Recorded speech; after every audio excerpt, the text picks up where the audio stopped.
It's another clickbait title. And again, it's true, but there's more to it than just walking for 19 hours, or 21 if you count walking out to the start from home and back again from the end. You've seen the timestamp. Obviously, there's more. Well, okay, I didn't actually walk on the motorway. I took roads and paths outside the circle it traces around Manchester. The M60 is a near 60-kilometre, less than 40-mile orbital motorway in the northwest of England. In fact, the only true orbital motorway in the country. The much maligned but also much mythologised M25 around London is not a motorway at the Dartford crossing, but then we all know how much Londoners love to tediously mythologise every single aspect of their city, justified or no. Point being, it would be illegal for me to walk along the motorway, not to mention dangerous and unpleasant.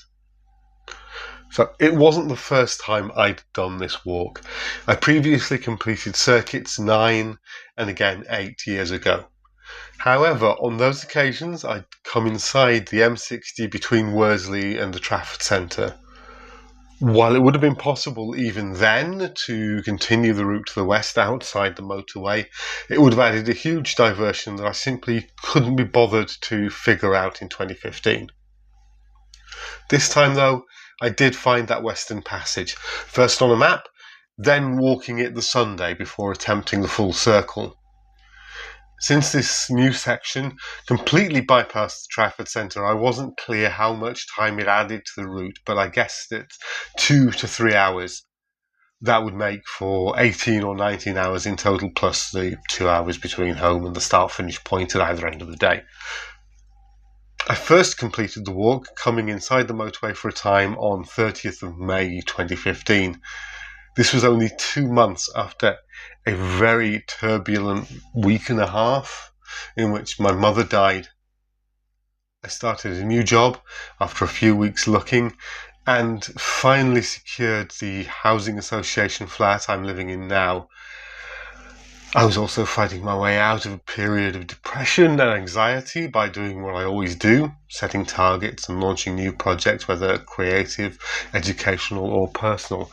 And part of that was seeking diagnosis for autism, which I wouldn't attain until a year later. Planning for that walk, principally working out what route to take and making sure that I was comfortable walking long distances, started in autumn 2014. As is recommended in some circumstances, since this would be my longest walk by far at that time, I also checked whether my GP had any concerns. They didn't. The most memorable part of planning was the day that I found myself heading up Manchester New Road from Middleton, having left Alcrington Wood, going towards Alcrington Garden Village and from there to Chadderton. It was one of the wettest days I've ever seen in Manchester, and maybe a quarter of the left-hand lane alongside me was a tumultuous river. A frog hopped out of plantings on the left and onto the pavement ahead, then after a few moments' hesitation, flung itself into the spate to be swept downhill at speed. In the planning, in the 4 or more walks of the different sections to familiarise myself with the route, and in the walk itself, I took the circuit clockwise. The next year, when I tried to run it and made it a little past halfway and then had to finish walking, I went counterclockwise, just like I would on this new, longer attempt. That's because the section on roads between my start and finish point at junction 7 of the M60 and Stockport and then beyond to Woodley is punishing to do at the end of the day and more easily put behind you at the start. The junction 7 start and finish point, by the way, is a convenience for me. It's the closest point to get outside the M60 to where I live. If you were planning to replicate this walk, and I would strongly recommend that you don't do that, you would have to pick a junction or a bridge nearer to you as your start point. So, with all of that table setting out of the way, what was the walk actually like? first 55 minutes out from home to the start were quiet.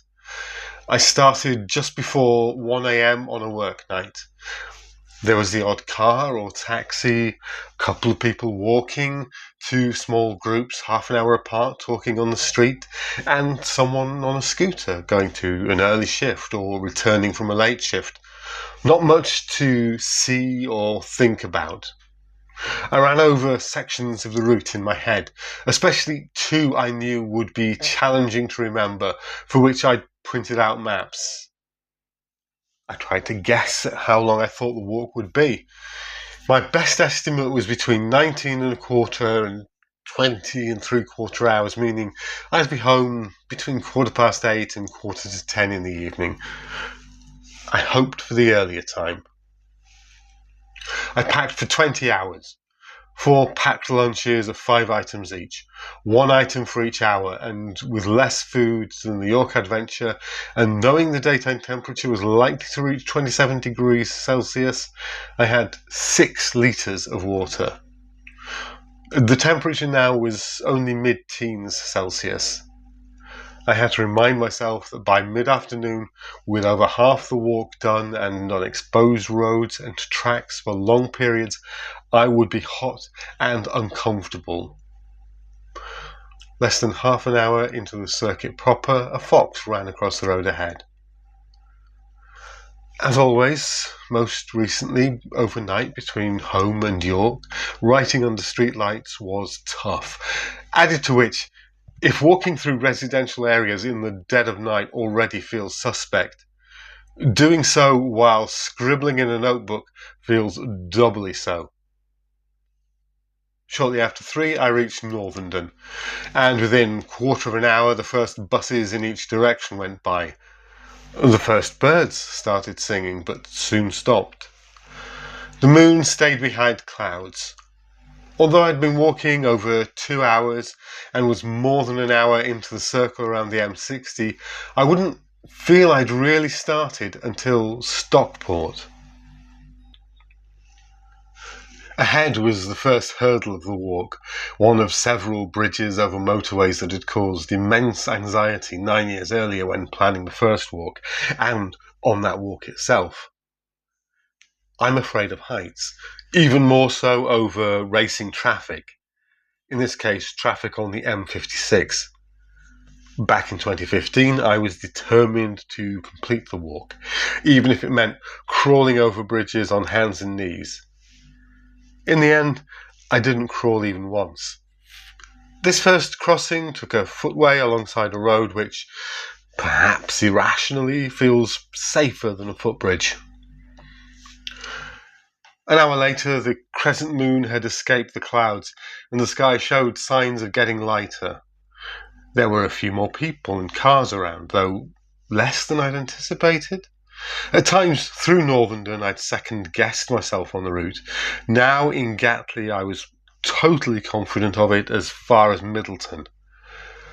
I mentioned before that I was uncertain of 2 short sections of the walk and had printed maps of each. The first of those maps covered a section long before Middleton, above Ashton-under-Lyne, the outline of which had come back to me. Around the same time, I took my 3rd hourly photo. The 3rd from alongside a road, looking at a junction. I hoped they'd get more interesting.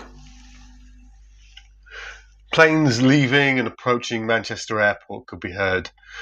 The birds which had fallen silent were starting to sing again, fitfully. Stockport was getting nearer. Soon I'd have to decide whether to stay on the road or use my head torch for a short stretch of the Transpennine Trail along the Mersey. I chose, in the end, to join the river. It offered a brief respite from what would otherwise have been an unbroken 5 hours of the worst part of the walk on mostly uninteresting roads. The path was lit, but with dawn some way off, I used the torch as a way of alerting any early cyclists, dog walkers or runners that might pass to my presence, though none did. After 5, I left the river and went under Stockport Viaduct. From here, I'd pass the Mersey shopping centre, through grim roads and junctions, and uphill, eventually to Woodley and the end of the first section, likely the end of the walk's first quarter. A couple of stray observations here. First, as a male-presenting, middle-aged white person, I don't especially need to worry about walking alone at night. That isn't a privilege everyone has, unfortunately. And second, something I meant to add to my York account: never be afraid to end a walk at any point if necessary. There's no shame in stopping. Your well-being is more important than forcing yourself to complete an arbitrary task. The possibility of needing to call off a walk for any reason is why I recommend having money available and battery charge on your phone. Sparse blue-grey purple clouds hung under contrails lit by the low sun. Doves called, cars passed. I climbed away from Stockport. I felt good. Just before I left the road at Woodley for the Peak Forest Canal, the sun came into view. It was low, and with the canal often overhung, I hoped I wouldn't feel its full force until Ashton at least. On the Peak Forest Canal, golden light touched the trees, bracken and flowers lining the towpath and water over which a faint mist drifted. Occasional narrowboats slept. Through gaps in trees, houses far across the valley at my left were lit orange. On the other side of the canal, fields where tufts of grass cast long shadows were succeeded by woodland, and on the towpath, infrequent cyclists and dog walkers. Under trees and early, the day remained deceptively cool. I knew, by the north and west of the walk, that would no longer be the case. After a while, the towpath swapped sides of the canal via a turnover bridge. These were designed to allow horses towing narrowboats to cross canals without unhitching or tangling the tow ropes. Early on this side, I came within a metre of a heron without causing it to fly off. At Hyde, the towpath recrosses the canal, then goes under the M67, one of several motorways that intercepts the M60 around its length. 7 o'clock arrived sooner than expected. I was into the rhythm of the walk. Geese, mallard and coots on the canal, cyclists, dog walkers and runners. Sun on berries in trees in patches across the path. The sky mostly blue, save a few thin, high white clouds. Himalayan balsam and buddleia towered over me. Ragwort glowed bright yellow. All too soon, the Peak Forest joined the Ashton Canal, and shortly thereafter I was in Ashton-under-Lyne and back on roads. But first, a quick dash to Asda for the toilet before continuing. As usual, crossing the A635 was horrendous. Just like Stockport and many other towns, Ashton is spoiled by appalling urban planning of its roads, which have no thought for walkable, livable, people-friendly spaces. Instead, the priority is to shunt as many cars through as possible. Both towns have great natural advantages and would be attractive destinations or waypoints for cyclists or walkers, but poor car-led design denies them the opportunity. Both have interesting histories, access to excellent walking and cycling routes, to canals and country parks. Both have decent public transport. Both are close to Manchester.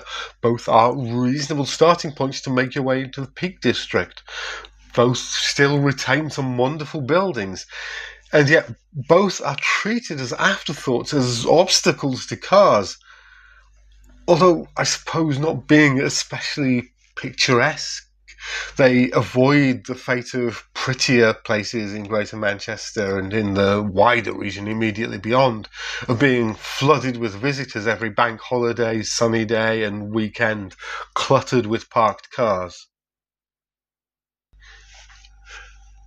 I was now walking north on Oldham Road, rising out of Ashton, well into the eastern section of the walk.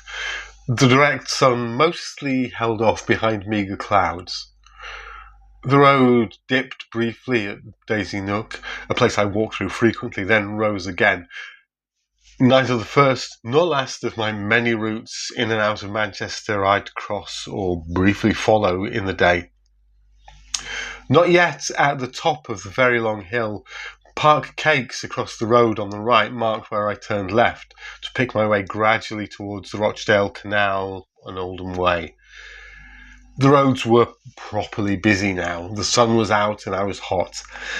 At 9 o'clock, 8 hours had passed since I set out, 7 since I started the circuit outside the M60. Many of the houses and other buildings here were attractive. Without the traffic, it would have been nice to linger. Unlike the walk to York the previous week, I was navigating from memory. I didn't need the first of my printed maps, which covered this area. I approached and soon crossed the A62 between Manchester and Oldham. From there I walked along Drury Lane past trading estates, the sun behind me. I continued between terraced houses, then onto a broader street, until turning left onto the canal. The M60 ran right alongside for a time. I was delighted to be off-road again, if only temporarily. I couldn't remember how long that would be, perhaps 20 minutes? Fish jumped, water lilies bloomed, but also there were traces of oil on the water's surface, algae and the odd plastic bottle and shopping bag. I hadn't yet seen any dragonflies. Too early? I had to remind myself it was only 10 a.m. And then there they were, dragonflies. Large, almost large enough to bundle small birds out of their way. My 20-minute estimate for time on the canal was 5 minutes short. At the road, I swung left towards Alcrington and Middleton. Alcrington Garden Village was mostly quiet and pleasant and would lead me to Alcrington Wood for a further brief reprieve from roads. But first, several roundabouts, decently spaced apart. Ahead, a funeral cortege drove slowly from left to right and out of sight. At Manchester New Road, where I once saw the frog dive into the water, I turned downhill, then into the Alcrington Wood. I knew I should be close to halfway now.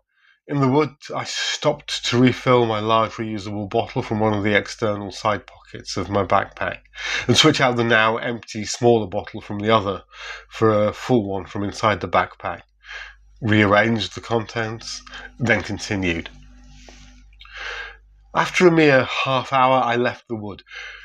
Within around 3/4 of an hour, I'd be approaching the most doubtful part of the walk. That would then be 2 or 3 hours from the new western part of the walk I'd traced on Sunday. The fact that I was starting to think this way might have indicated that I was beginning to tire from the heat. More road, then right, and I was climbing uphill again on Hayward Old Road. This was part of the route I take when I walk to Hopwood Woods, though today I would turn left onto a track and the beginning of that doubtful section of the walk, a section I hadn't walked in 4 or more years.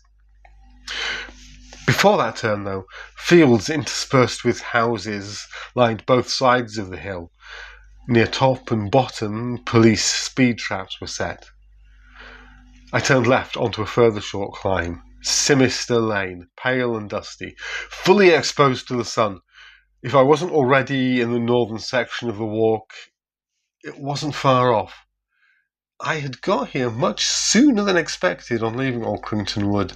These were edgelands, uncertain spaces where city fringes and countryside interpenetrate, advance and retreat. Now I began to remember the path I'd take. Not much further ahead, Egypt Lane and other tracks that through various turns would take me over the M60, beside it, back across and eventually by road into Whitefield. The first motorway crossing came early on.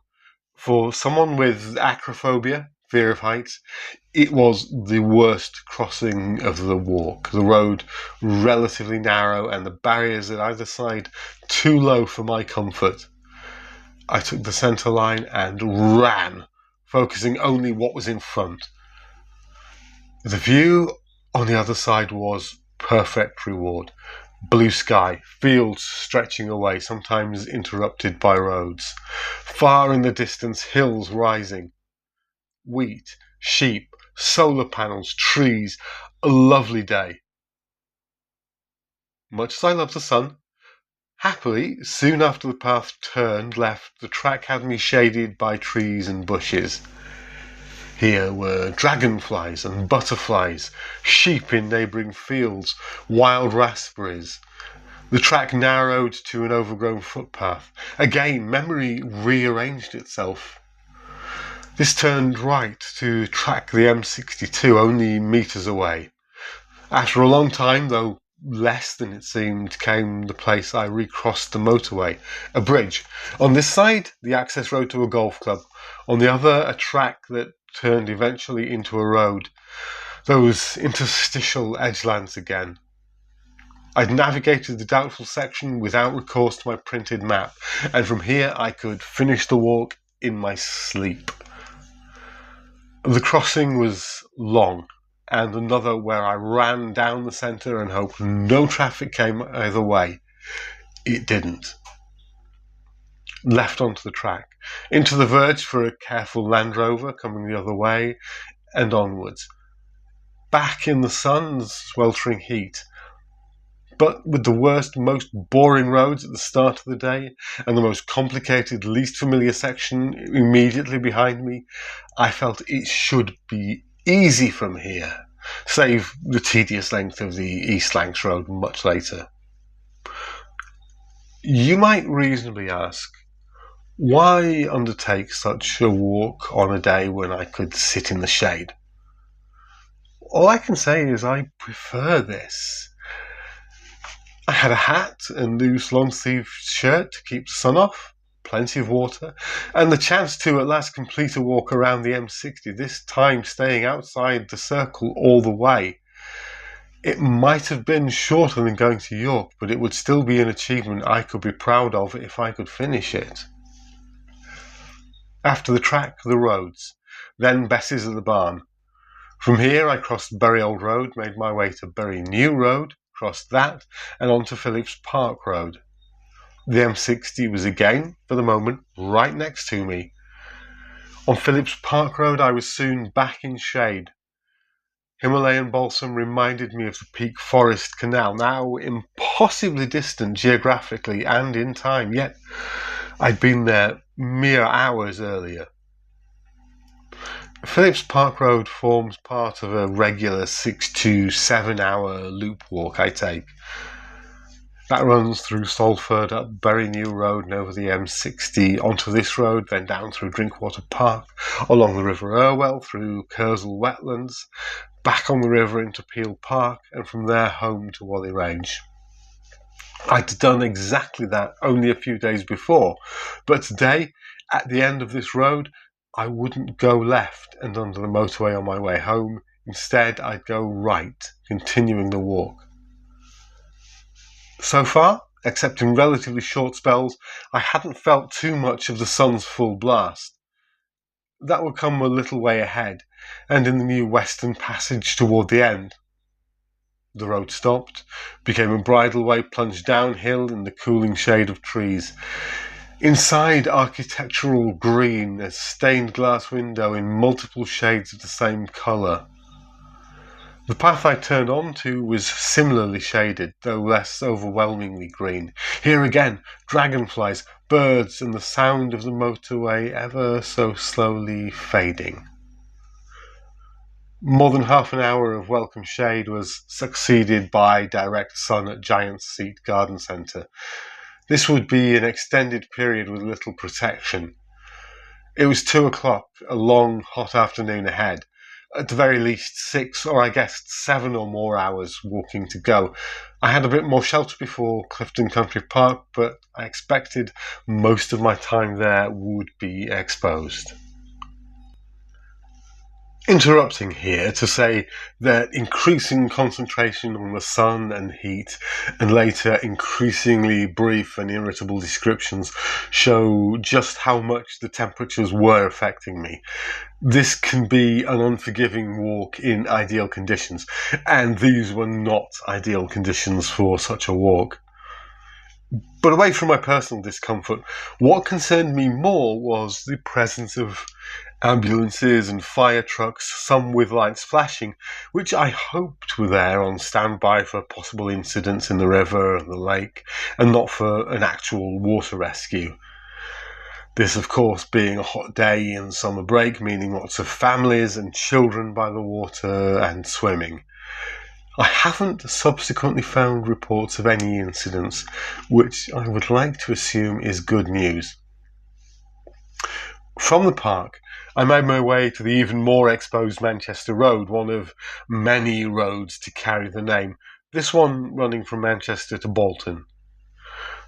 The road there from the country park winds tightly and steeply. Once on Manchester Road, though, the hill became shallower and I still had a long climb ahead, but I planned to stop off partway and buy a lemonade. A taxi with 3 rolled carpets strapped to the roof went by, heading downhill. The sun was hot and heat radiated from road and pavement.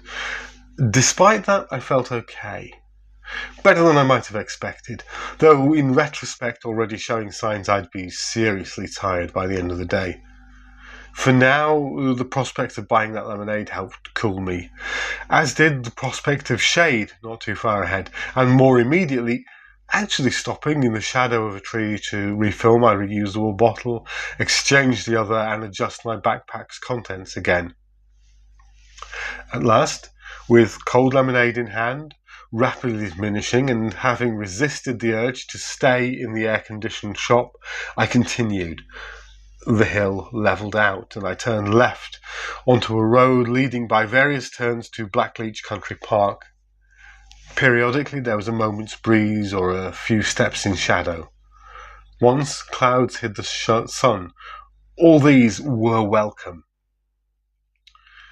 Between Kersley and Blackleach Country Park, the footpath takes what may have been road or rail bridges over the M61 and several A roads, merging, diverging, all bound for the M60. I didn't linger in Blackleach, as nice as that would have been. I was in and out, taking the footpath to Linnyshaw, part of Walkden. From there I would hit the new western leg I'd scoped out on the weekend.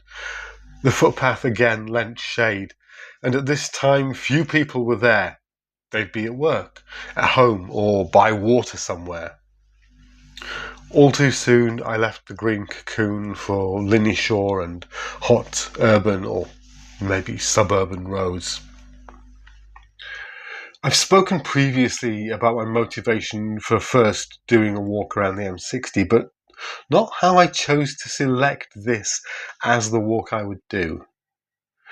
At the inception, all I knew was that I wanted something challenging, memorable and striking. I considered walks in one direction to places that held significance for me or to the broader culture.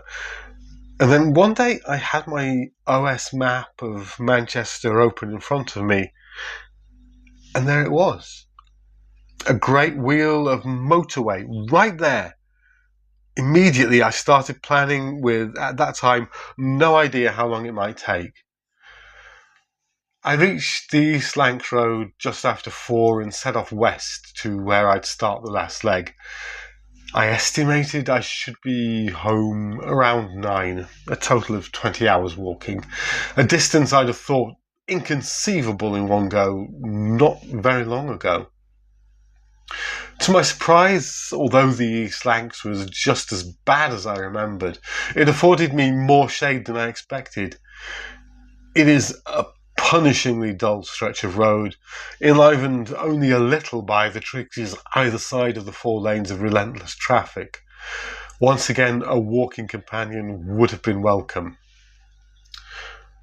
Partway to Higher Green, I suddenly realised I was taking it for granted that my hay fever went away, just vanished 4 or 5 years back. Back in 2015, I'd done the walk. Had I done the walk halfway through June or later, I would have had to load up on acrovastine and still had itchy eyes. Now it wasn't something I even needed to think about. I reached Higher Green in the final hours of the walk shortly after 5. Now I had mostly tracks, footpaths and bridleways to look forward to as far as Earlham. After that, roads through Flixton and Urmston, then a good length along the Mersey to the end of the M60 and the walk home. From now, the day should gradually cool, but as good as I felt for the moment, I knew I still had a lot of walking to do. The road south through Higher Green and over the Bridgewater Canal slowly shed houses.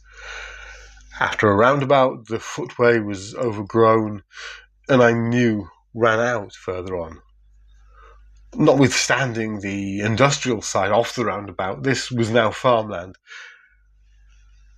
Cars and vans passed infrequently. Birds' wings clattered in hedges. Distant dogs barked. A horse and trap went by. Then the hedges dropped. The landscape opened out. The horse and trap returned the way it had come. The footway ended and I took to the verge when necessary. With fields of grain, wide ditches in place of hedges or fences, blue skies and hot sun, it didn't feel much like Greater Manchester. Down a track behind a gate, dozens of pheasants milled about. Horses in fields ran, stood chewing, or watched me. The road carried on to a level crossing. An eastbound train went through shortly before I got there. I crossed carefully and carried on down the track that would ultimately take me to Earlham. It was pale and dusty, but shaded by trees. Clouds largely obscured the sun. 6 o'clock arrived. I took my hourly photo. Far to the north was Winter Hill. Where the track ended at a crossing, I went right and followed as it turned south. It was much quieter than it had been on Sunday, albeit that had been earlier in the day. The end, if not in sight, felt tangible now. Small flies pestered me. Clouds gathered. Thunder and possible heavy rain were forecast overnight. Despite the heat, if storms came, I'd have picked the right day for this excursion. I intersected with and passed over the path I usually take to Caddishead and Little Woolden Moss, and on, past fields and farmhouses. Swifts and swallows darted over grass. Dragonflies did the same over water. Butterflies made their more erratic progress around flowers. On the bridge over the M62, children, supervised by their father, mined for truck drivers below to sound their horns. Most did. The track split, both forks going to Earlham. I took the leftmost, it ending nearer where I wanted to be, and the one I'd taken on Sunday. At last, Earlham, at a short half hour, 40 minutes, I don't know, I didn't time it, to Earlham Locks. Not the most inspiring surroundings, but far from the worst in the long day since 1 a.m. My feet were starting to ache, but no hint of blisters. On the way to the locks for the final time, I refilled my large bottle and exchanged the small one. Both food and water were nearly exhausted. I crossed Earlham Locks and the Irwell just before 7:15. I would be home after 9. The Irwell here is wider than the Mersey, which joins it a few hundred metres downstream of the locks, continuing west to Liverpool. Earlier in the day, I'd passed the same waterway, the Irwell, in embryonic form, the River Irk, as it flowed through Orkrington Wood. By Flixton, I was pretty tired and barely making any notes. Though, as an aside, I did make the note about not making notes. Anyway, Urmston and the Mersey were not too far away. Once the walk was completed, I was considering catching a tram from Stretford to Trafford Bar to shorten the walk home. The walk to the Mersey took longer than I remembered, but it was a very nice evening, and the houses attractive and presumably expensive. It looked increasingly like it might be after 9 when I finished the circuit, so more than 19 hours for that alone. Despite doing my best to keep the sun off and drinking plenty of water, it had been a draining walk and was catching up with me. I took Cobkiln Lane out to the Mersey. It was still light, cooler, but still warm. There was no wind to speak of. Mist lifted off the Mersey when I reached it after 8:30. I enjoyed the walk, beautiful at this time of year and until the end, far from roads. At the end, the Mersey path took me onto the road just outside Junction 7 of the M60. I'd come full circle. I walked to Stretford Metrolink intending to catch the tram. The next one was due in 24 minutes. I didn't want to wait that long or risk seizing up if I sat down, so I walked the rest of the way home. I had at last walked all the way round the outside of the M60, staying outside the whole way. I could close the book on what had felt like unfinished business. I'd like to add a postscript here, pulling back the curtain on my process and calling back to earlier in the script when I wrote, I intersected with and passed over the path I usually take to Cadishead and Little Woolden Moss. I've been slowly typing, amending, and in places expanding on the narrative notes I took during the walk, which are substantially similar to what you've just heard over a week and a half. The walk was on Wednesday, 31st July. It's now Sunday, 11th of August. Today, I walked to Cadishead and Little Woolden Moss and intersected with and passed over the path I took in the late stages of my walk around the outside of the M60.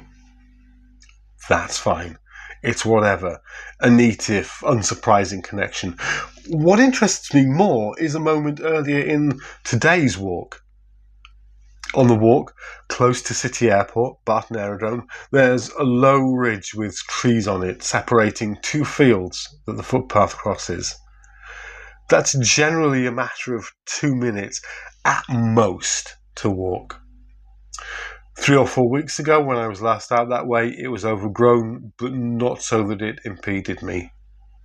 Today, I was only able to find my way by memory and the way that the ground felt underfoot, and then only part way.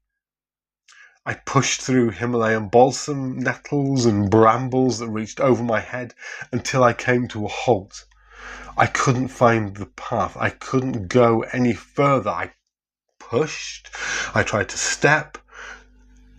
Everything was knotted and resisting. There was no real way through without absolutely forcing myself and probably injuring myself. I was hot, stung, scratched, and frustrated. I turned back so that I could make my way into the trees, which I thought might offer a way through, and then by ducking, pushing my way through branches and young growth, found my way to a narrower, less dense patch of balsam, nettles, and brambles to push through. And eventually, at last, I reached the second field after around 15 minutes. And I love this example of how summer can turn even a usually simple walk into a tiny adventure. And that, I think, is one of the reasons I do these walks, the possibility of surprise, the familiar or expected being disrupted, having to find solutions to obstacles, the small moments that become huge in memory and overshadow everything else in the day. Although with the walk around the M60, it's not so much individual moments, although there are certain moments that stand out. It's more the accomplishment. It's the totality of having finally completed this circuit properly, without cheating, without coming inside at any point. It's having also done that, walking from home and then back to home at the end, instead of having a lift with the support crew of family, which I'd done previously. It's that accomplishment, some of those moments of frustration, some of the things that I saw. And it's a walk that I never have to do again. I may do it again, but I don't ever have to. And that's the story of the M60. 19 hours around, plus a further 2.